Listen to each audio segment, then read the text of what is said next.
Meeple Nation Podcast, episode 583, top-rated open drafting games. Welcome, citizens, to Meeple Nation. Grab your favorite beverage, pull up a chair, warm up those dice, and join us at the game table as we discuss board games and the board gaming world. Each week, the hosts of Meeple Nation share their love for board games and the amazing memories that come from playing games with some very outstanding people. Let us now join our hosts in their natural habitat, the game table.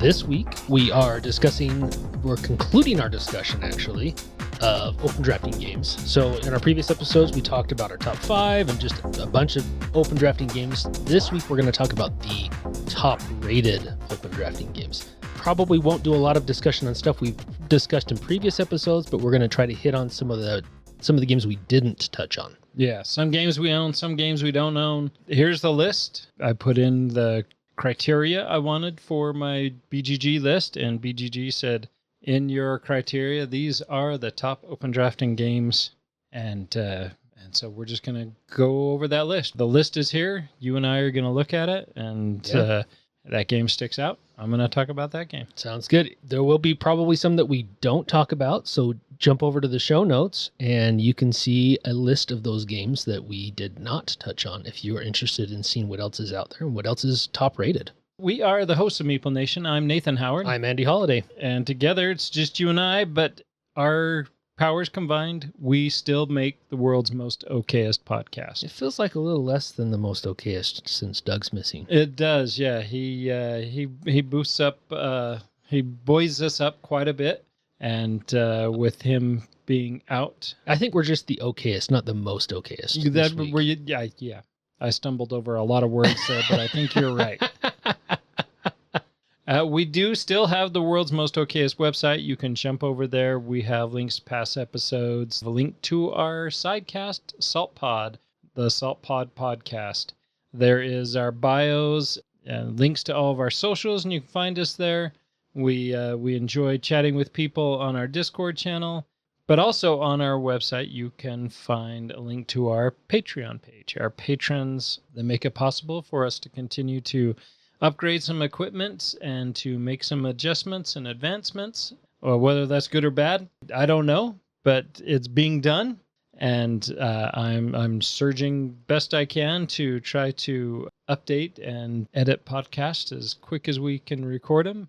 It's good times. Hopefully you appreciate that content. Try to just do it all for free, right? And so we appreciate and we're grateful for those that support the podcast. So if you want to have more content, please feel free to join us as on our Patreon page, and we will continue to put out content. And always, we do love emails. We did get an email from Will, quick to point out that he recognized that when we were talking about 2x2 Hands of Blue was definitely a Firefly reference. You were just at his house recently, and right? Yeah. And he was talking about that there is Dice Tower. There's a big Dice Tower community that he participates in. In fact, the day he was writing the email, he was attending the final final session of the season for that Dice Tower, or not Dice Tower. We're not affiliated with those guys. That's why we're the okayest. But Dice Throne. Big Dice difference. Throne. Yeah. Totally lost my train of thought now. He's a part of the Dice Throne thing. Yeah, the Dice Throne community, and they have some really good events. And so we were talking about the POG, the new version of the POG game. And there's a new version of the POG game. Were you not here for the news? No. You weren't here for the news. I didn't. Okay. Yeah, I couldn't be here for the news. That's right, because you had graduation that night. Yep. But Slam Throne, I think, is the name of the game. You're kidding me. No way. Oh my gosh. Dice Throne is making a take on POG. Wow. That's taking me back. It's totally a re-theming of POG, and we'll see how that goes. Okay. If anybody can do it, Dice Throne can do it, and we'll see. Okay. But, wow. That's interesting. Yeah. To say the least. Wow. Yeah. Good. Hopefully it goes well for him. Hopefully. We'll see. But anyways, there's a whole bunch of good stuff that you missed on that news episode that hasn't, as we're recording, hasn't been released yet. So we'll forgive you for not knowing what was on that. But If I'm going to miss an episode, that's a good one to miss because my wallet enjoys that a lot more. yeah, those are expensive episodes. Yeah, they are. But anyways, I digress and regress and trigress, whatever that means. Back to what we're talking about tonight. We are on to discussing open drafting games that we may not own, that we may own, and anything in between. The table is open for anything on discussion on this list. Sounds great.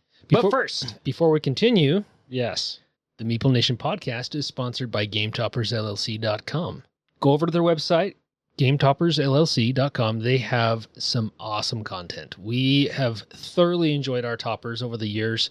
We take them to SaltCON with us. We play up a lot of our events on those tables. The mats are amazing. The accessories are great. Berkey just does a good job with his product. So check him out, GameToppersLLC.com. Upgrade your game room and every game that hits your table. Excellent. With that, I'm looking at my watch, Andy. It's Highlight 30. It is indeed. What have you been playing lately? Not a whole lot. Life has been way too busy for me.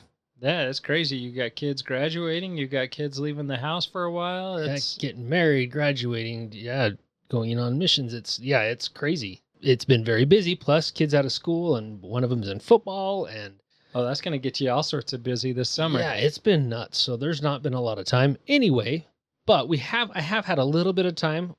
Just this last Saturday, we got to play D&D. I'm in a 5.5 campaign with a Japanese setting. And it has been really interesting and a lot of fun. So my daughter, who's gone, she's gone for a year and a half. She was playing with us, and obviously she's not going to for the next while. So we brought in my friend Thomas and his wife Brittany to play with us to take over for her. And oh my gosh, we had a ton of fun. Excellent. Lots of laughs, good times. And Sabrina is like, when I got done, she was like, "Oh my gosh, you guys must have had fun." I'm like, "Why was it noisy?" She's like, "Anytime you can play a game from 4:00 in the afternoon until about 1 a.m, you must have been having fun." Yeah, for sure. It's like, yeah, it was good times. The Japanese setting has been really fun.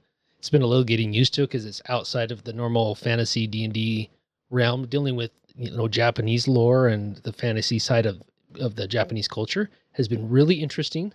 Definitely outside of the box of what I'm used to. So it's been really fun to kind of dive into that lore, into the interesting types of fantasy things that are involved with that. So it's been fun.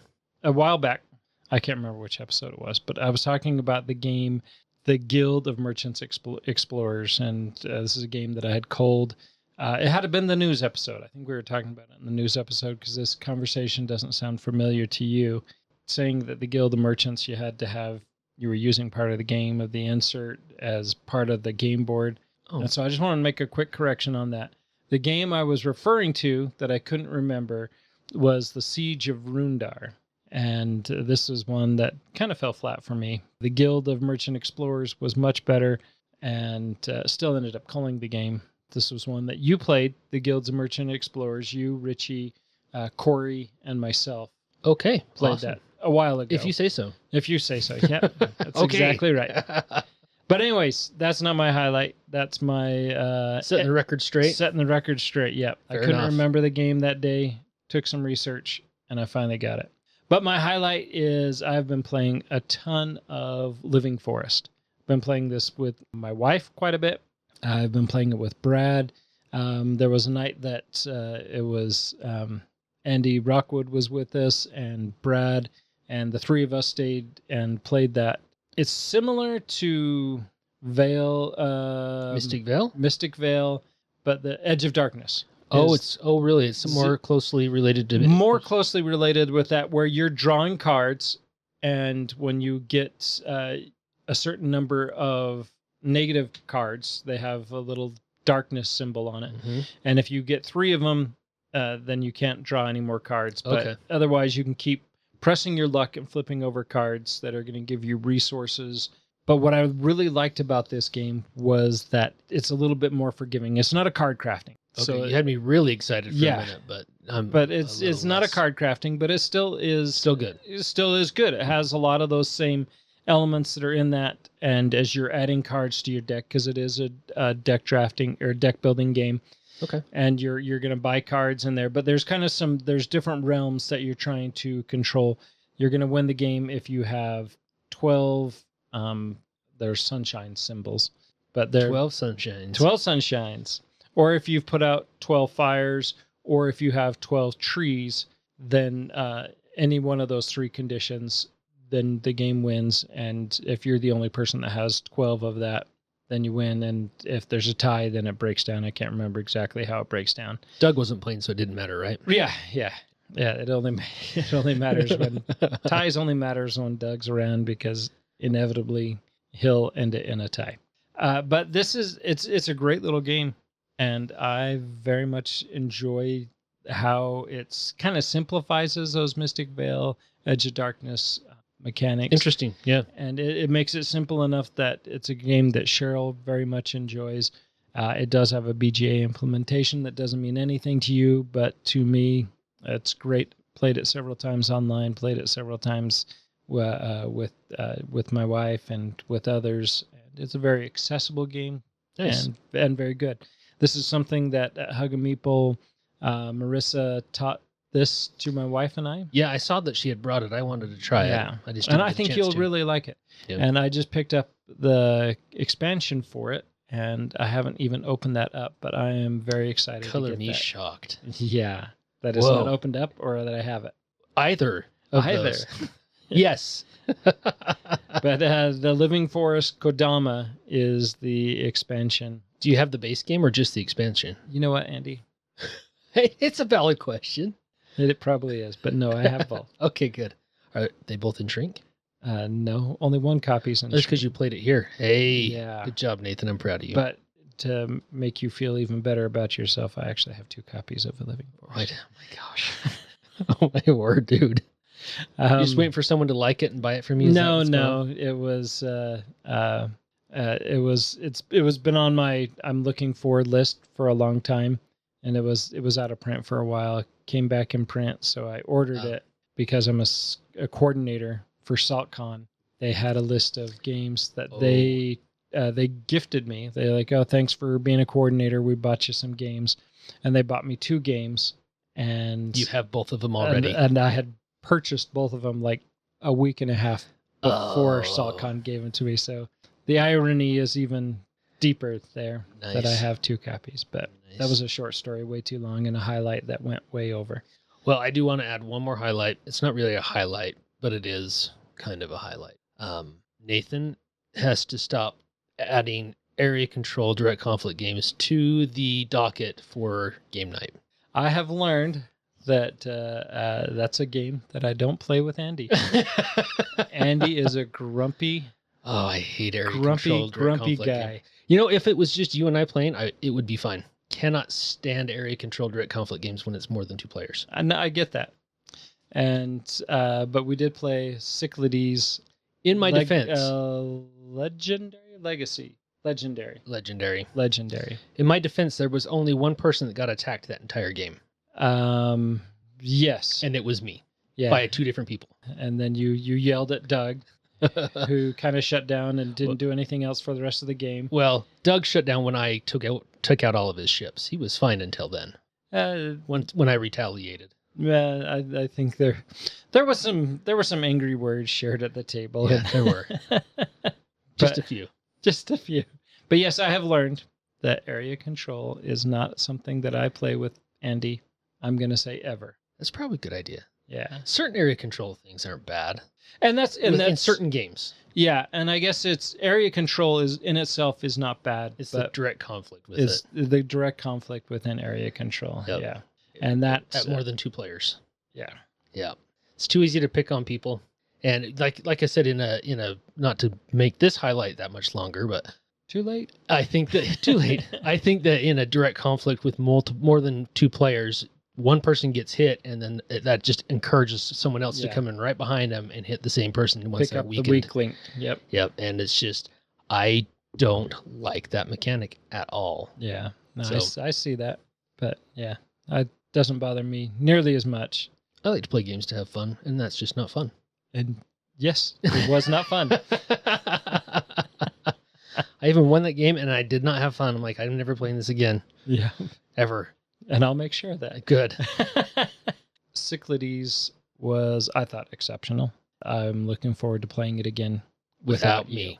Good. Yeah. I appreciate that favor, Nathan. All right, well, let's jump into these the top-rated open drafting games.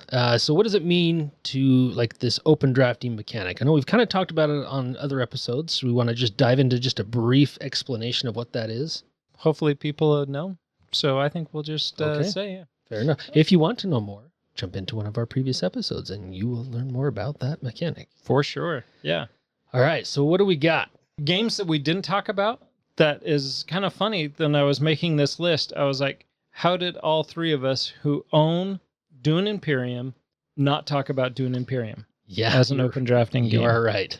And Uprising is also on this list. I still haven't played Uprising. I'm feeling a little frustrated about that.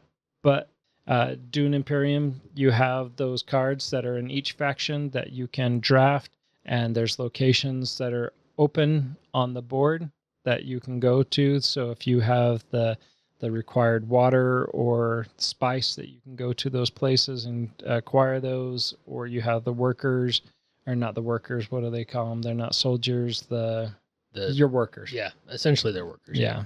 And to try to manipulate that market, or not necessarily that market, but what is open and available to pull from.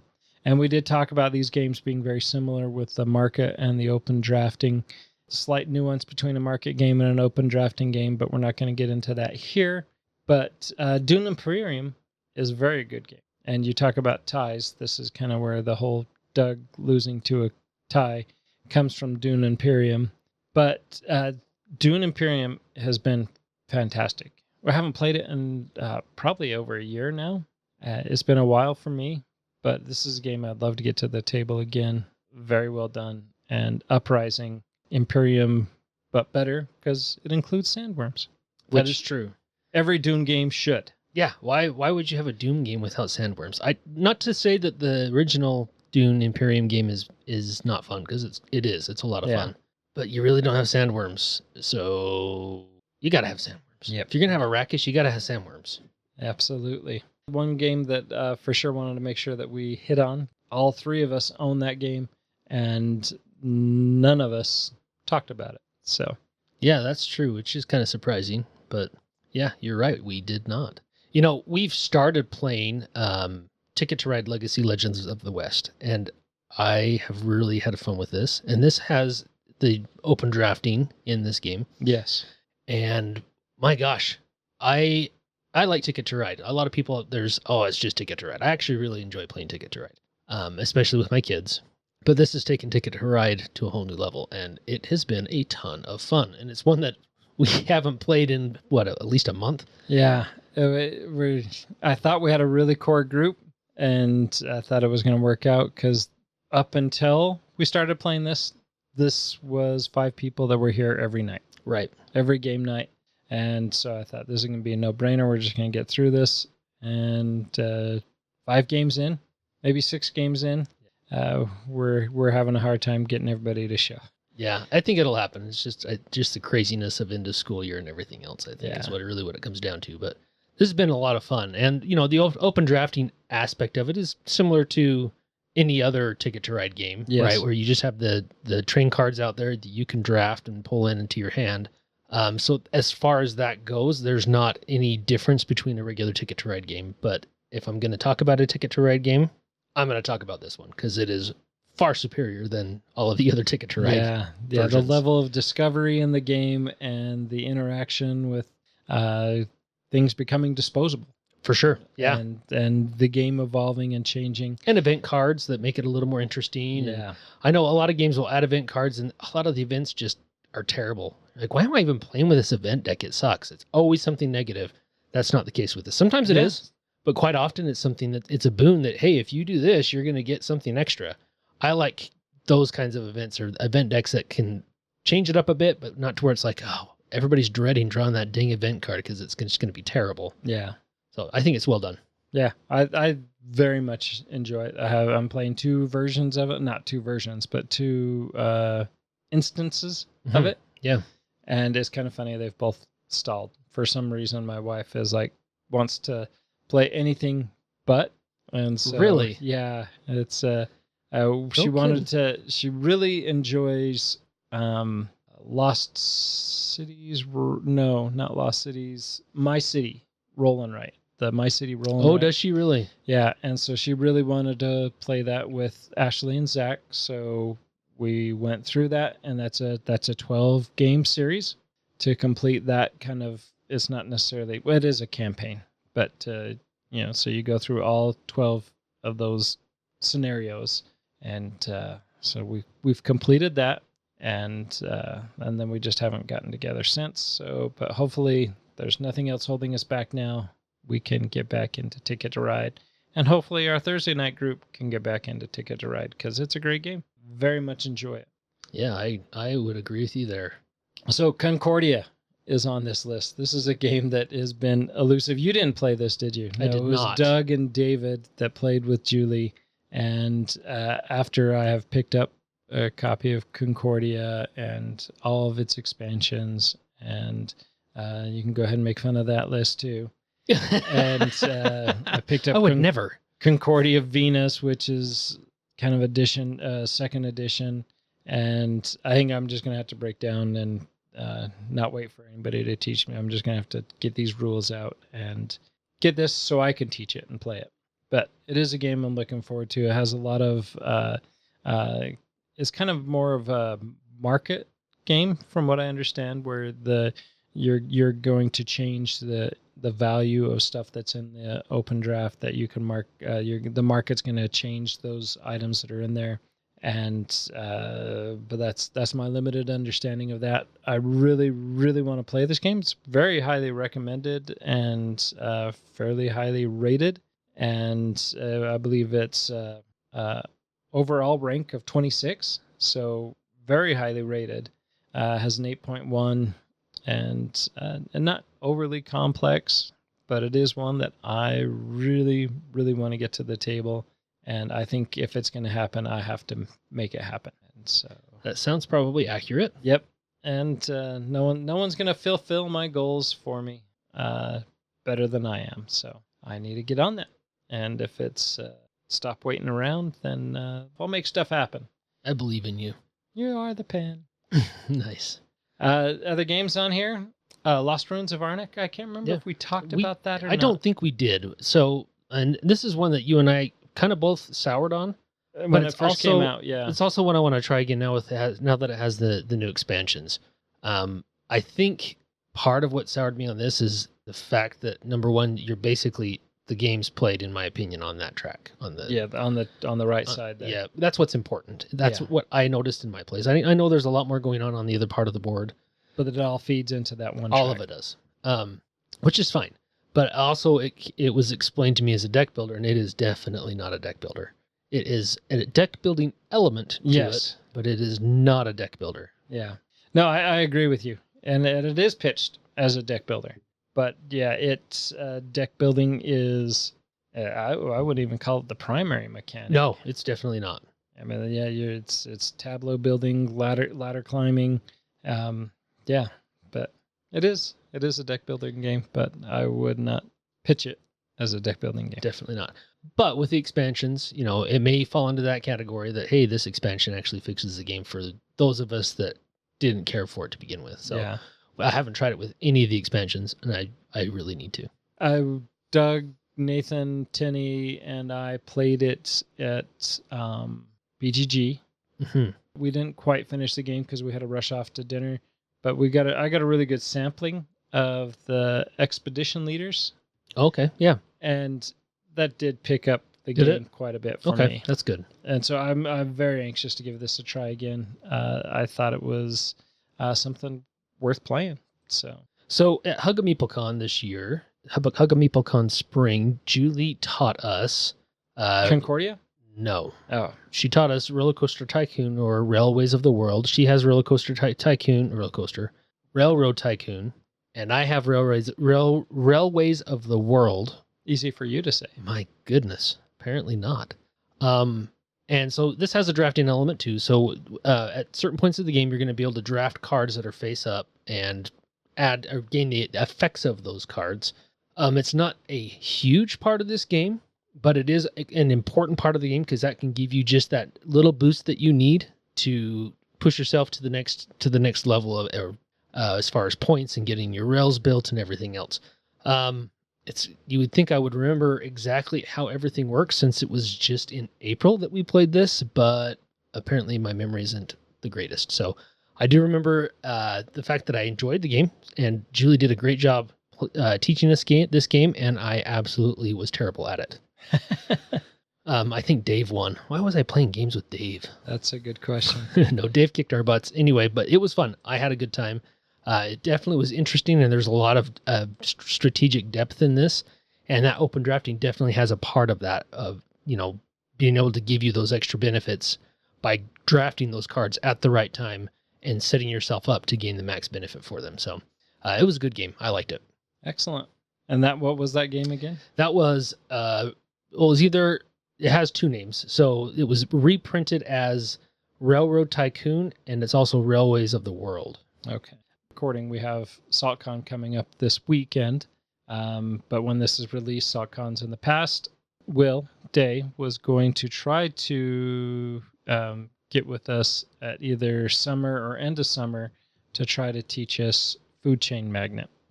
Yeah, and this is one that there's kind of an express option to play, so that it doesn't take 4 hours to play. Hey, that's always nice. Yeah, and he was thinking that he could teach it with us, or teach it to us with the teach, and have it under 3 hours.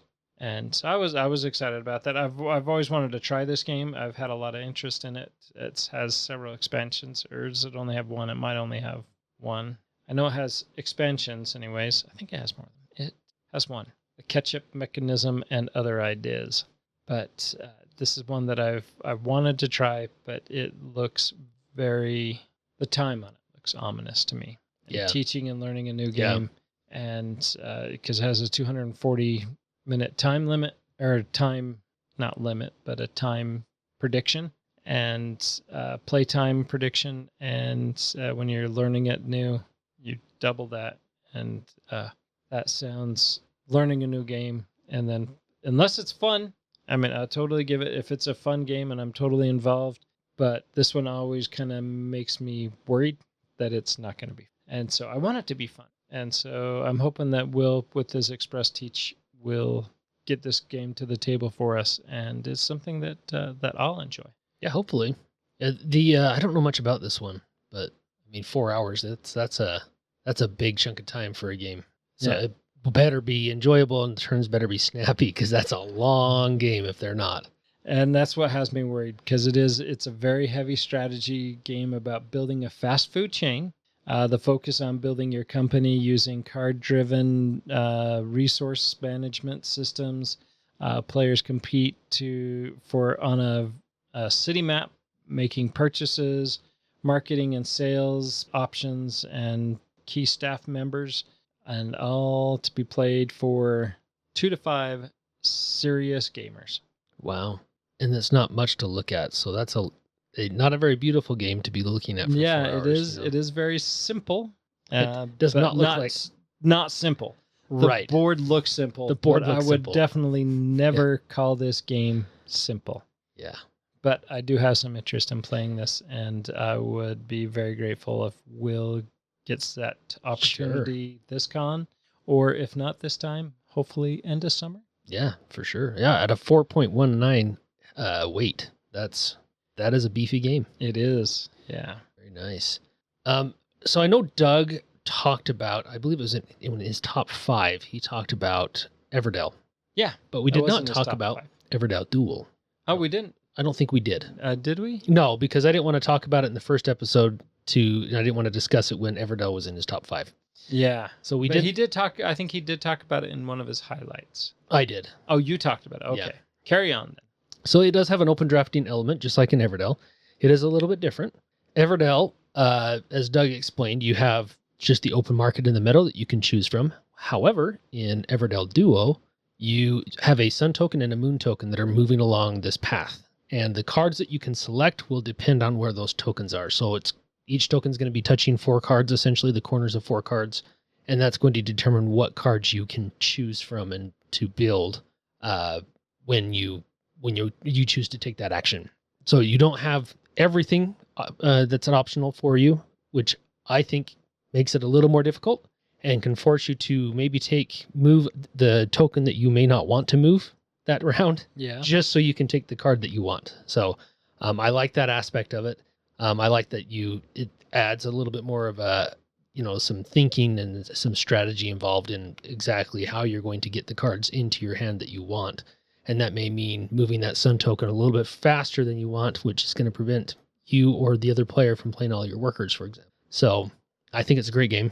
And the open drafting is, I think, a little more complex than just Everdell, which I think is nice. Not overly complex, but a little more complex. I've liked Everdell, and I thought I had played with everything, and you guys corrected me on that and called me a moron. I didn't do that. That must have been Doug. It must have been. No, nobody called me a moron. You're all full of love and That's angry true. little words that come out of that mouth. Doug? No, yours. Oh, I don't know what you're talking about. But I did want to talk about the Gallerist. This is a game that you own, right? No, Oh, I thought you did own the Gallerist. I don't think so. I think I totally told Julie that you did, because at HugaMeepleCon she was talking about bringing it, and I was like, no, Andy's got it. Andy doesn't have it. Andy's never heard of it. You've never heard of the Gallerist? No. Oh, this is another big beefy game, not one that I've played. I've been scared of this one too. Yeah, this is even beefier than the last one you were talking about. Yeah, it's a big game, but this one only lasts 150 minutes, so much more palatable for me. It looks cool. Just Yeah. looking at the game board, a lot going on. Holy cow! Yeah, this is a heavy Lacerda game and a very well loved one that I would like to try. And I was really excited because I thought you had owned it. So when I was talking to Julie before HugaMeepleCon, I was like, yeah, Andy's got that, so we can hopefully get that to the table. But then for some reason, HugaMeepleCon's only 2 days. I know. It should be longer. It should be a week. Wouldn't that be nice? Yeah, it'd be way nice. I don't know. This year we had a hard enough time getting people there for 2 days. Yeah. Gallerist is another game that's highly recommended that's on this list that I would like to try, and I have not tried. And so there's a lot of work to be done, but don't worry, you can hire assistants to help you achieve your goals, build your fortune by running the most lucrative gallery, and secure the reputation as a world-class gallerist. Sounds like you may need to have an assistant help you play the game. Maybe. Hey, help me take my turn faster. You can set up AI to do that. Hey, there you go. Hey, Yeah. more uses for AI. Does that really count? I mean, that totally takes away from your experience. I think so. I mean, unless winning is what it's all about for you, then And it is definitely not for me. So not for me either. But yeah, so I have to apologize to Julie. Hopefully you're listening, Julie. Andy does not own the Gallerist. I apologize for not owning the Gallerist. You should apologize for that. You should fix that. Should I? I'm surprised you don't own it. You know what? Can't own them all. I've learned to accept that. It doesn't stop you from trying. You're right. You are right. All right. So we have in essentially all of the Clank games fall into this category. Yeah. Clank Legacy, Clank Catacombs, Clank in Space. They all are going to have that drafting market element to them, like any other deck builder is going to have. Another one that falls into this that we didn't talk about is Dominion. No, we didn't talk about, and I was kind of surprised with. We mentioned Dominion in passing, and I mentioned that I was or Doug, you're Andy. Doug mentioned that he was surprised that you didn't bring it up with all your content and all your excess content. And maybe this was in the news again. Maybe you need to fast forward in time so you can hear the news. And I probably should. Yeah. And then I'll come back and help. And then let's record this again after I return from the future. Sounds good. Yeah. We'll just pause and wait for that. And we're back. And we're back. Yeah. And this was one of my favorite games for a long time, mostly because this is one that my wife and I would just play over and over and over and over again. Oh, I played this game so much. This was one of those games that would encompass the entire game night. Yeah. When it first came out, like it was, you'd finish up and you'd bring out new cards and you'd play again. And it was we'd probably play like 6 or 7 times in one game night. And that's the only thing we would play is Dominion. Yeah. Now, granted, the selection of games was not quite what it is now in our collections back then, but still it was always fun. And it was fun to see what combination of cards came out and to try to find some cool synergies to go along with that and it was just a cool deck builder. And it was one of the very first, if not the first deck builder. So that was kind of a new concept anyway. So a lot of new stuff and cool combos, and then a lot of content, as you said, for this game. They've still released content and are releasing content, which I got to be honest, I own, but I haven't played. I think like the last 4 expansions they've released. Several times they've released their final expansion for Dominion. Yeah. There's another one that comes out. Yep. This is really the final. This is the final one named this. For now. Yeah. But it's a great game. It's still a great game. Anytime we get to the table, I still really enjoy it. One that, in that same vein, is the Legendary Encounters game. Yes. And in particular is the Legendary Encounters and Alien deck building game. This is my favorite one. Oh, is that why you have this one in particular? Because this is your favorite? And it is the highest rated one. Okay. The other ones I'll give you surprisingly didn't. Like the Marvel one, I'm surprised the Marvel deck building game didn't come up. I love Marvel, but I didn't love the Marvel implementation of this. I enjoyed the Alien implementation, and my favorite was actually the 007 implementation. Oh, was it? Yeah. Oh, yeah. There's a new expansion out for that one, the Spy Who Loved Me, I think. That, really? Oh, cool. I need to seek out and obtain. But I really like the whole mechanic of the Legendary Encounters with the aliens. Because you have that market that comes out, that's open drafting, and those cards are down there at the bottom. But what I really like is you have the cards that are coming out, that the not the Nemesis, but that's a whole different game. The alien, the enemy, because this is a semi-cooperative game, right? Where you have to work together to hold off the aliens and achieve an ultimate goal. And then at the end of that, after you have successfully held back the aliens, then you evaluate who has the most points. Cards come up, and they all come out face down.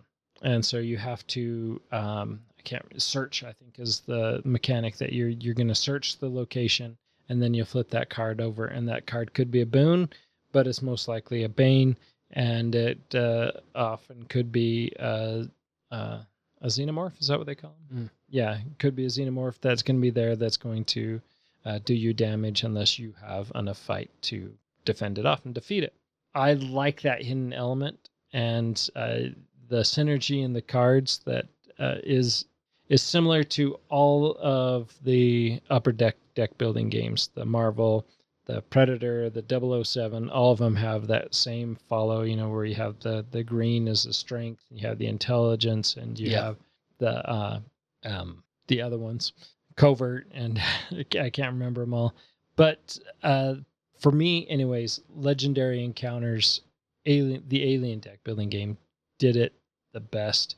The Predator one just kind of felt, maybe it was the theme. Could be the theme that I didn't enjoy Predator. Do you not like the Predator theme? I don't mind the Predator theme just as much as, I'm not a huge Alien fan either. But the way that Aliens did it seemed to swing better for me, for lack of other words. I don't know. It hit for me. Okay, yeah. It gave me the feels. It gave me, I could vibe with it. I don't know, whatever you kids call it these days. I liked it. Cool. And, but yeah, Aliens, Marvel, whoa, let's throw all those in there together. All at once. Legendary Encounters, an Alien deck building game, is one that, of all of the upper deck games, that is my favorite. And it was the only one that made the top 50 list. So, well, I guess that means you must have good taste in those kinds of games. Why are you laughing? Because there's no area control in this. Oh, you got that, huh? Go ahead and go. Okay, well, I can't remember if we talked about this a few weeks ago. I'm just going to lump all these into one. But we also falling into this category would be Wingspan, Wormspan, and Seaspan. So all of these will have the Finspan, excuse me. Lame span. Actually, Finspan was really good. Did you like Wormspan? I did like Wormspan, and I do like Wingspan. As Just not all with all the content. yeah, yeah. So this has the open drafting element. You have cards, and the 3 cards that are face up that you can choose to take. If you take that correct action, or if a card gives you the ability to take a card. As we alluded to, Wingspan has a lot of content, which means it has a lot more cards. It's been around longer.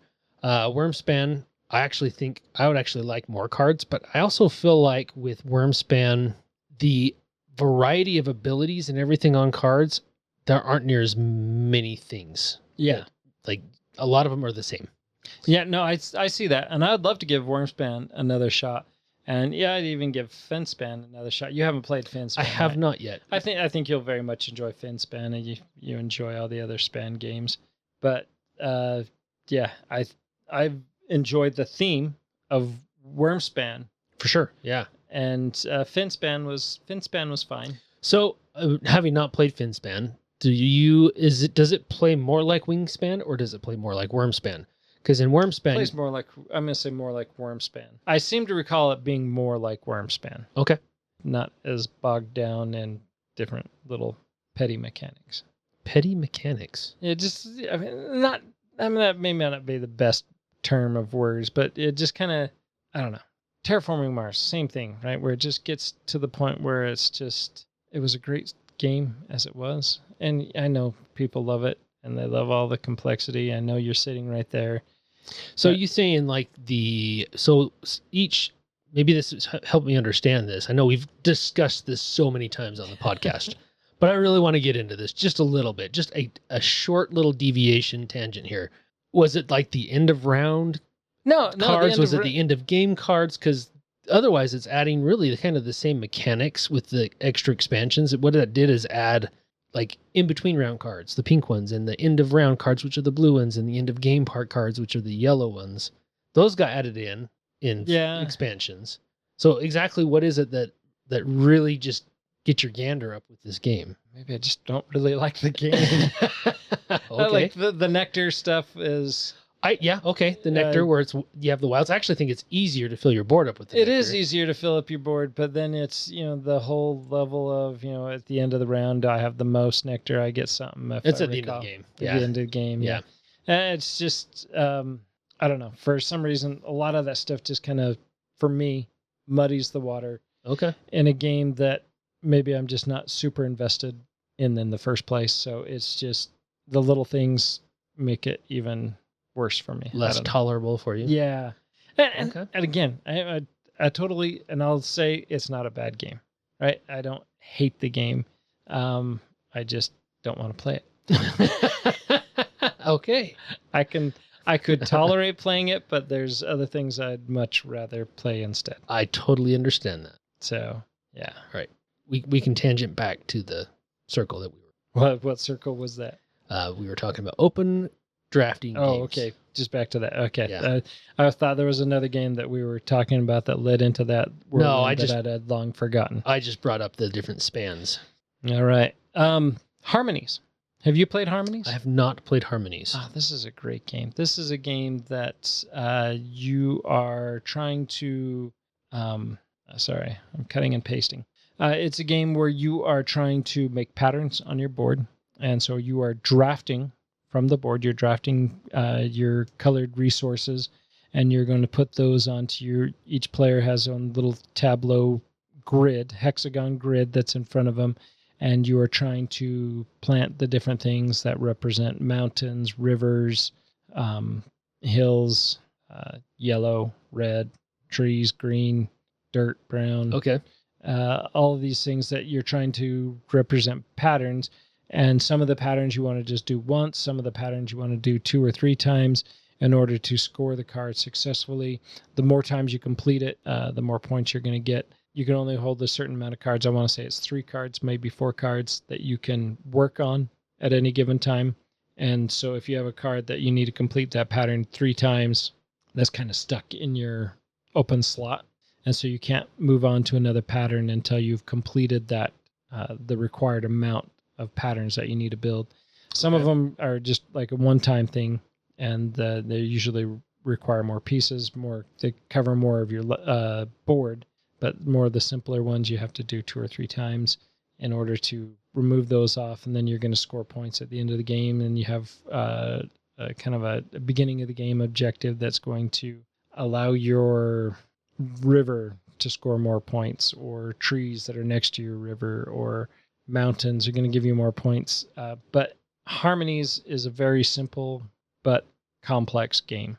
There's a lot of strategy in it, very simple to teach and very simple to play, but to master it's going to take a little bit. And the frustrating thing is that market that's going to come out, that open drafting, because it's a small amount of pieces that you're drafting from, and there's a pretty good chance that both of you are going after the same piece. And I say both because I mostly play at 2 players, but it goes up to 4 or 5. I can't remember for sure. I could look at it just real quick. But all the players are going after those pieces that are in there, and it's a 4-player game. And if there's a certain color that you're wanting, and it feels like anyways, everybody else is going for that same color, or for some reason the bag just doesn't want to allow that color out. Which is usually seems to be the color you're going for, right? Yeah. It's kind of like the D6 hate me, but the bag builders hate me. I have played this. Okay. So I think it was, who was it that taught us this? Someone taught me this at MonCon. Yeah, that's where I learned it the first time. And it was a lot of fun. I actually really thought it was cool, and the pattern building and everything was just really great with this game. Yeah, I like this game, and it's one I played with my wife at MonCon. Okay, yeah. And then I tried, there's a BGA implementation on it, and she's like, hey, we need to play this first. You played it twice. Yeah, this is a great game. Yeah, I really like it. I think I love simple games that have deep strategy in it, and this one has that. Yeah. Well, there's a game on here that I've played once, and it's been so long ago, but I really like the other implementation of it better. So that's Star Realms. I really enjoy Hero Realms. Yeah. So we played the co-op version of that. The co-op, how do you want to say it? Campaign? Yeah, it's a campaign. It's a co-op Story campaign. mode. Story mode. Mode. That's the word I'm looking for. I knew it started with an M. I just didn't want to swear. And we all thank you for that. Keeping our family-friendly rating.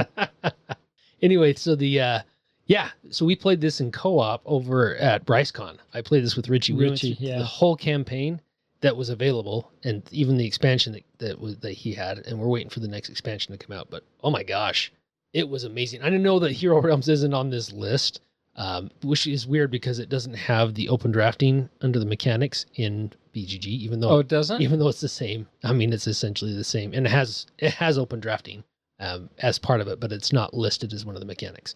But if I had a choice which one I wanted to play, it would be Hero Realms. It's rated 7.5. Star Realms is rated 7.6. Star Realms is a little bit heavier, just slightly heavier than Hero Realms. And I haven't played Hero Realms as far as being a competitive game. I've played Star Realms as a competitive game, obviously, but I really dug the Hero Realms campaign. It was awesome. It was great. Worth every second. Finished one, I'm like, yeah, let's do the next one. Let's do the next one. That's great. We're finished? Well, when's the next expansion supposed to come out? Because I want to keep going. You were playing that while Doug and I were playing Slay the Spire. Yes, which is one I really want to play too. Yeah, I think you'll very much like that. Doug owns that, right? Yes, he does. Teach me. Yeah, we were successful all the way to the end, and then we lost. Well, darn it. Indeed. All right, we are close to our end time here. Lisboa. Lisboa is a game that apparently we need to get with Claudine. Yeah, because that's a swear word over at the hug table for the most part. Apparently nobody really I can't believe you actually said that. Digs Lisboa. I can't believe you said the name. Yeah, it's just referred to the L word in theirs. Because the game that shall not be named. But we need to get with Claudine to teach us this. I feel bad because Claudine's daughter just got married, and I was unable to make it to the reception. I did verify that Claudine still does exist. She still does exist. She is still a living human. All right, because you were there. I was there. Dave was there. Brad was there. It was funny. I was looking at her daughter's registry as we were picking out a gift, and I had to smile because she did have a board game on her registry. Girl. And ironically enough, it was the Guild of Merchant Explorers. Oh, was it really? I thought you were going to say Lisboa. No, it wasn't Lisboa. But it was the Guild of Merchant Explorers. Almost just out of respect that it was a game, I almost did that, but I couldn't give her that game. It's like, if you would have picked a good game, If I you would have totally picked would a have good bought game, it for I you. would have totally supported your decision. But if you're going to pick a dumb game... Sorry. No game for you. No game for you, yes. Cascadia. Cascadia is another one that I really... Have you played Cascadia? I've played the Cascadia roll and write. The roll and write, yeah. And they're awesome. And they are awesome. But the base game, the original game, is the market there. The open drafting is there's animals that come out, and those animals are drawn from a bag or a supply. The market's not flooded with them. They kind of just come out as they come out, and you can draft them and try to make those patterns similar to Harmonies, but in animals and completely different. But Nice. but you are trying to make patterns as you are in Harmonies. But Cascadia is played very differently. And another game that I really enjoy and would love to get to the table again. And even those roll and writes that they just came out not too long ago, both of those are great. But the base game is exceptional as well. So here's another one that I think this game is phenomenal. I mean, it is so good. I've owned it kickstarted it, and I've owned it for a while. And it also doesn't have it listed as open drafting, but it definitely has open drafting. And that is Endeavor Deep Sea. Now, Endeavor, the first one, Endeavor Age of Sail is on this list. But actually, Endeavor Deep Sea is rated higher than Endeavor Age of Sail. Could it just be that Endeavor Deep Sea just doesn't have as many ratings? It has 4,600 ratings. And it is rated 8.2. It is a lot of ratings. That should have...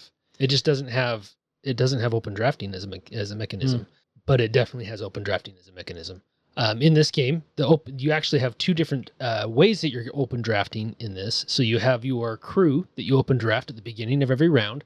That open draft and what is available for you to choose is going to be dependent on your crew track that you're going to be moving up as the game goes on. As you move it further up the track, that opens up higher level crew members that you can draft at the beginning of each round. But every round you draft a new crew member, and then you can go and do your journaling action at different locations on the map. And when you do that journaling action, depending on what color action you're actually taking, that will open up cards that you can draft of the journal cards. And you pay the cost, and then you gain the benefit of those. And sometimes that actually benefits the other players as well. So there's a fair bit of open drafting, but the heaviest part of the open drafting in that game is definitely drafting your crew at the beginning of every round. And your crew is really it does dictate what actions you can take. So you're going to be placing an action disc on your crew members, and then those action discs will stay on your crew members until the beginning of the next round. And then however far up you have progressed on the track that takes those discs off, that will determine how many come off and how many crew members you have available for the next round. So you'll always have two, because you always get to remove one disc and you always get to bring on one new crew member. So you always have two available to you, but you want to be able to, especially as you gain those higher level crew members, you want to be able to have as many active as possible so you can move around the map. That will allow you to take some of the actions, all of the actions if possible, right? Have all those opened up to you. This is such a good game. I can't believe I let it sit on my shelf as long as I did without. I very much enjoyed it. It's awesome. Yeah. And so, yeah, Endeavor Deep Sea, highly recommend this game. Yeah, that is a good game. And do you know how closely Age of Sail plays versus Deep Sea? I don't. Sorry, I didn't mean to put you on the spot there. No, I've never played Age of Sail. Okay. As I'm looking at it, it looks very different Okay. than Endeavor Deep Sea, but the gameplay may be similar, but the board, it looks completely different from Deep Sea. It still looks really fun though. But I've heard that the Deep Sea is the better of the two. Oh, good. That was the one to play then. That was the one to play. I was still highly rated, so it may be worth trying out. All right. Any others that you want to hit on this list real quick? For those of you that are fans of Mage Knight or the Mage Knight games, those are great games. Definitely better 2 players in my opinion. We also have, I can't remember if we talked about Welcome to the Moon. We did talk about Welcome to the Moon. We did not talk about Space Base. So with Space Base, there's a drafting element where you're picking up some of the cards that are going to come out that you're going to stack on the numbers that you're rolling. And there's a lot of strategic value to this. And when you can also essentially, I can't remember what it's called, but you're like retiring a card, which will make it so that it'll affect it when other players roll the dice. I think it's a good game. I think we played it way too much. I think we did play it out. There's a new expansion coming out that's announced that I have on order. So it'll get table time again. Yeah, I think it's been long enough. We could probably play this again and it would be fun. Yeah. Everybody wanted to go to Bad Company was kind of kind of redid some of those mechanics. Yeah. And I like Bad Company. I thought it was a fun game. It kind of fell flat for me, Did it? I got rid of it. Yeah. Yeah, I didn't mind it. I thought it was cool. Yeah. Actually, I think I had more fun with it than Space Base, but... Yeah, I remember you saying that at the time, but it's just because you were mad at Space Base. It could be. I wasn't really mad at Space Base. I was just really tired of the Space Base. I had Space fatigue. I get that aloud for sure. Tyrants of the Underdark. This is a great game. We need to play that. Yeah. I really, really want to play this game. You need to teach me. Ashley very much enjoys this game.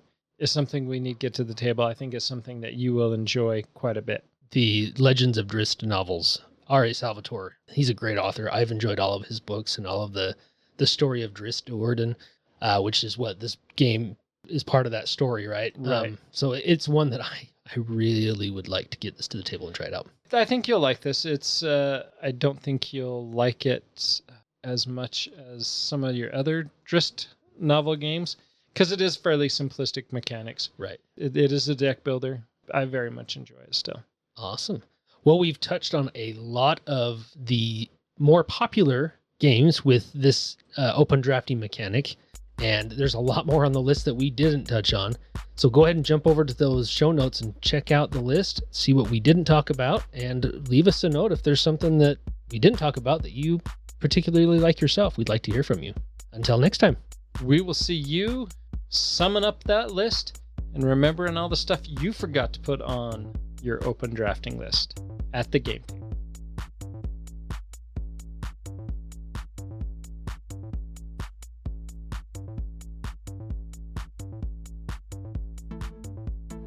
Thank you for listening and being a part of Meeple Nation. If you would be so kind as to follow, subscribe, share, and rate or review this podcast, it really helps to spread the fun.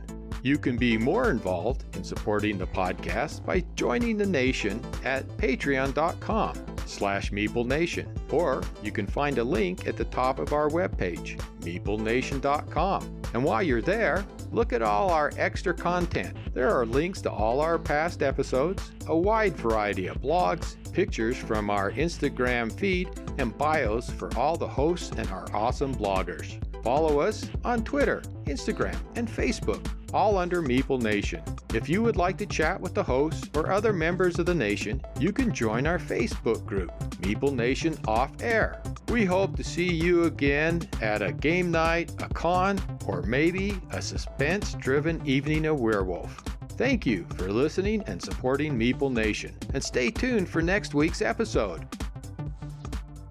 Thank you so much for listening. We very much want to thank our patrons who help keep the podcast running. I personally want to thank my co-hosts for all the help they provide with both content here on the podcast, in addition to what we have available on our website. Without them, the podcast would not happen. If you too would like to support the podcast, you can join the nation at patreon.com/Meeple_Nation. Or you can find a link to Patreon at the top of our webpage, meeplenation.com. If you have any questions, comments, or games you feel should be on our radar, you can always reach us at meeplenation@gmail.com. We can't wait to hear from you. I am grateful to Doug and Andy who helped me edit episodes, and I want to thank James and Kim Clark who do the editing on our blogs and on our webpage, which can be found at meeplenation.com. We want to thank Brain Detergent for our music. If you want to find more from him, you can follow his links that can be found on our webpage or simply search for Brain Detergent on YouTube to find more of his tracks. Thank you again for listening and being part of the Meeple Nation community.